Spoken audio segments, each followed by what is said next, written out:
Hello friends, welcome back to পিয়ার blog and recipe. আজ আমি তোমাদের সঙ্গে শেয়ার করব টমেটো মাখা বা টমেটো ভর্তা, যেটা বলবে তোমরা কোনটা বলতে পছন্দ করো অবশ্যই কমেন্টস করে আমাকে জানাবে। আমরা তো যে কোনো মাখা বা ভর্তা খেতে খুবই সকলে পছন্দ করি, তো আজ আমি টমেটো মাখা তোমাদের সঙ্গে শেয়ার করছি। দেখো, টমেটো মাখা তৈরির জন্য আমি নিয়েছি পাতলা করে কেটে নিয়েছি টমেটো, নিয়েছি কাঁচা লঙ্কা কুচি করে, নিয়েছি একটা শুকনো লঙ্কা, নিয়েছি দেখো পেঁয়াজ, আর নিয়েছি ধনেপাতা কুচি। ওর কড়াইয়ে তেল গরম করে আমি টমেটোর যে পিসগুলো করেছিলাম সেগুলো দিয়ে দিচ্ছি, আর দিয়ে দিচ্ছি অল্প একটু রসুন। দেখো, আমি একটু ওভেনটা লো ফ্লেমে দিয়ে এটিকে ঢেকে দিয়ে হালকা একটু সিদ্ধ করে নিচ্ছি। পোড়া পোড়া টাইপ হবে, তখন খেতে আরও বেশি সুস্বাদু হয়।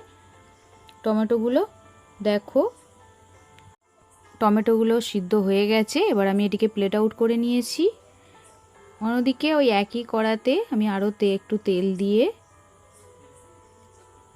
দিয়ে দিচ্ছি একটা শুকনো লঙ্কা। লঙ্কাটা একটু তেলের মধ্যে নাড়াচাড়া করে তুলে নেব, নিয়ে দিয়ে দেব পেঁয়াজ কুচি। পেঁয়াজটা একটু হালকা নাড়াচাড়া করে নেব, একটু লাল লাল হয়ে আসবে, তখন দিয়ে দিচ্ছি লঙ্কার কুচি, কাঁচা লঙ্কা কুচি করে রেখেছিলাম।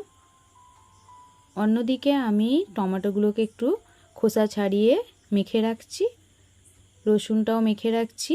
একসঙ্গে মেখে রেখে এগুলিকে এবার পেঁয়াজ আর লঙ্কার মধ্যে দেখো দিয়ে দিয়েছি।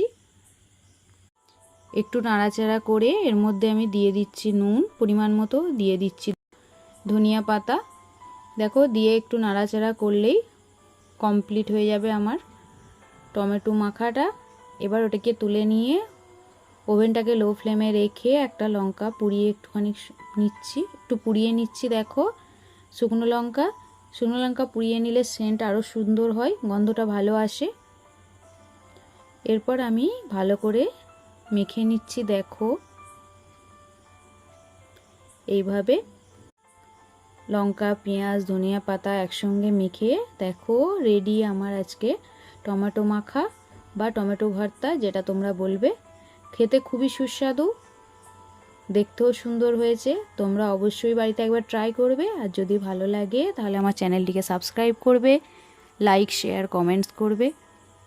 Thank you.